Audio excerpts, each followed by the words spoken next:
Ma passion pour le cinéma, elle vient de très jeune, de mon enfance en fait, clairement. J'avais mon grand-père qui était photographe, qui m'a justement pas mal initié à tout ce travail sur l'image. Avec mes cousins, je me rappelle quand on allait en vacances, on prenait plein d'images en fait, on faisait un petit film. Et le truc marrant, c'est qu'à l'époque, on faisait même des espèces de diffusions le soir avec tout le monde, comme si on était au Festival de Cannes. Et c'est comme ça que ça a débuté. Et en fait, je me souviens déjà que c'est à ce moment-là en fait que je me suis dit que ça y est, ça allait être ma vie et que c'était un chemin dont je pouvais pas dévier en fait. Ok, aujourd'hui vous l'aurez compris, on va parler interview, et plus précisément comment réussir à faire une interview professionnelle avec plusieurs angles, le tout avec une seule caméra. Je vous préviens tout de suite, il n'y a pas de recette miracle, le rendu sera toujours meilleur si vous avez réellement 2 caméras avec vous, mais quand même j'ai 2-3 petites astuces en stock qui vont vous plaire je pense, je m'en suis beaucoup servi par le passé. Généralement, la première chose que je fais, c'est de tourner l'intégralité de l'interview avec un angle qu'on va appeler le master. Vous n'êtes pas sans savoir que ça peut prendre pas mal de temps pour mettre en place, en tout cas construire le setup pour tourner une interview, entre trouver le lieu parfait, mettre en place le setup lumière, ça c'est ultra important la lumière, de bien gérer le son. Je vous recommande de vraiment arriver en avance sur le lieu de tournage pour créer un setup qui va vous plaire parce que ça va faire 80% du rendu final de votre vidéo. Ok, pour l'instant, rien de bien compliqué. Dès que vous avez terminé l'interview, moi ce que j'ai beaucoup fait par le passé, c'est de retourner l'interview une deuxième fois. Donc vous me voyez venir, si on doit retourner l'interview une deuxième fois, c'est pour changer complètement l'angle de la caméra. Quelques petits conseils par rapport à ça, il faut absolument que votre deuxième angle soit vraiment différent de votre master.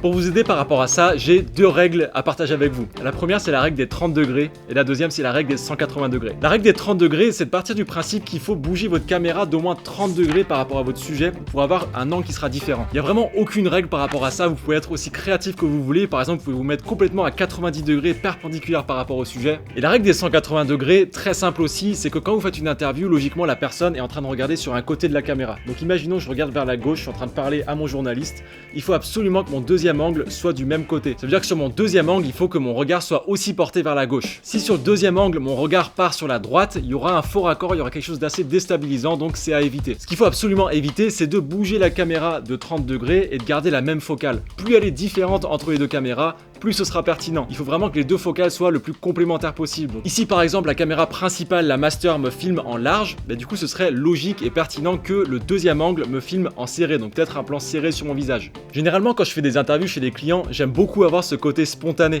le côté vraiment pas préparé pour avoir vraiment les réactions naturelles. Mais là du coup, si on n'a qu'une seule caméra, ce que je vous recommande vraiment de faire, c'est justement de scripter un maximum la vidéo.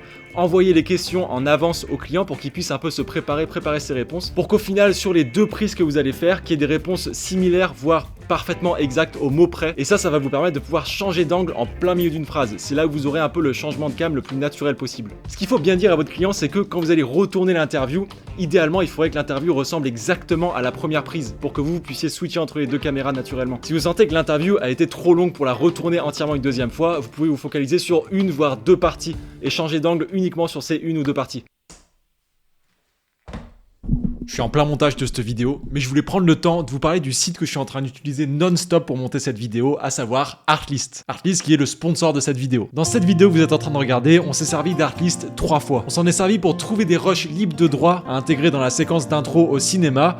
Ils ont des centaines de rushs libres de droit, donc on n'avait que l'embarras du choix. Deuxième chose, toutes les musiques que vous avez entendues sur cette vidéo, elles viennent d'Artlist. Il y en a des milliers mis à disposition sur Artlist et toutes elles ont été composées pour les vidéastes. Donc avec de l'émotion, des nuances dans la musique. Elles sont pas composées pour le grand public, elles sont composées pour les vidéastes. Et la troisième raison pour laquelle Artlist nous a servi dans cette vidéo, c'est pour trouver des templates qui permettent de rajouter des titres, des animations, des effets en quelques secondes. Et ça, croyez-moi, ça fait gagner un temps fou. Artlist ont voulu prendre le parti de tout regrouper sur une seule et même plateforme. Aujourd'hui, honnêtement, je pourrais plus me passer d'Artlist parce que je m'en sers concrètement sur l'intégralité de mes vidéos, que ce soit pour YouTube ou pour mes clients. Moi personnellement, j'utilise Artlist Max qui me donne accès à tout ce que je viens de vous dire, qui est à 40 € par mois. Mais il faut savoir que j'ai utilisé l'abonnement musique et SFX Pro pendant de nombreuses années.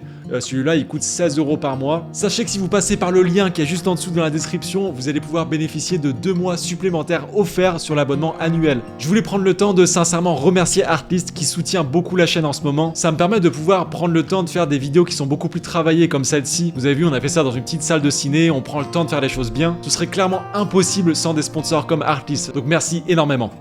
Allez, on y retourne. Une autre technique qu'on est beaucoup à utiliser et que je vous recommande de faire aussi, c'est de venir zoomer dans vos plans pour ajouter encore une autre valeur. Pour réussir ces plans, j'ai quelques petits conseils. Le premier, ça va être forcément de shooter à la plus haute résolution possible, 4K idéalement, voire plus si votre caméra le permet. Et quand vous allez venir zoomer dans vos plans, vous allez perdre beaucoup en qualité, donc n'oubliez pas vraiment de shooter à la plus haute résolution possible. Deuxième chose, même sur vos plans qui sont zoomés, n'oubliez pas de penser à la composition. Quand vous zoomez dans vos plans, n'oubliez pas de retravailler un peu l'image, la position pour peut-être utiliser la règle des tiers, utiliser peut-être la symétrie, mais travailler la composition même sur vos plans zoomés, c'est important. Ce que vous pouvez faire aussi, c'est de rajouter un léger mouvement latéral pour faker le mouvement d'un slider. Ça marchera encore plus si vous shootez avec une grande focale, un 70-200 par exemple. Donc si on récapitule un peu depuis le début, si vous réussissez à tourner 2 fois l'interview, du coup avec 2 angles différents, et que pour chaque angle vous avez 2 valeurs de plan différentes, au final ça va vous faire 4 valeurs de plan, ce qui peut être hyper intéressant. Une autre chose qu'il est possible de faire, c'est de tourner des plans qu'on va appeler des plans d'insert. Des plans d'insert, ça peut être des plans très serrés par exemple sur les mains, ça peut être un plan filmé depuis l'arrière du sujet. C'est en fait des petites choses subtiles qui vont venir un peu illustrer et agrémenter un peu votre interview. Alors ça passe pas sur tous les types d'interviews, mais si vous voulez faire quelque chose d'un peu plus créatif, et ça peut être un parti pris par rapport au client, ça peut être hyper intéressant. Si par exemple, je dis n'importe quoi, la personne elle parle de quelque chose qui est assez stressant, la personne est angoissée, on peut faire un plan très serré sur la chaussure, sur le pied qui sautille un peu, pour amplifier ce côté angoissant. Ces plans d'insert, je vois ça comme du bonus, donc à la fin de votre interview, quand tout est dans la boîte, prenez 5-10 minutes en plus avec votre client pour en tourner plein. Assurez-vous juste de ne pas voir les lèvres de la personne qui parle, comme ça vous allez pouvoir glisser un petit peu tous ces plans d'insert par-dessus votre interview. Et le dernier conseil que j'ai envie de vous donner, c'est que honnêtement la meilleure façon de faire une belle interview avec une seule caméra, c'est de tout miser sur les plans de coupe. C'est ça qui va vraiment dynamiser votre interview, et surtout en fait ce qu'on essaye d'éviter au maximum, c'est d'avoir un plan fixe sur quelqu'un qui parle et de ne pas avoir quelque chose qui va illustrer un petit peu ses propos. Ne sous-estimez pas l'importance de ces plans d'illustration, ça va être hyper important pour dynamiser et immerger le spectateur dans l'interview.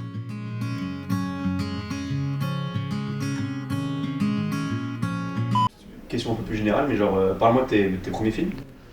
Mes premiers films, wow, ça fait remonter des souvenirs ça. C'est pas une bête de réplique ça? En vrai? Ah mais j'y croyais.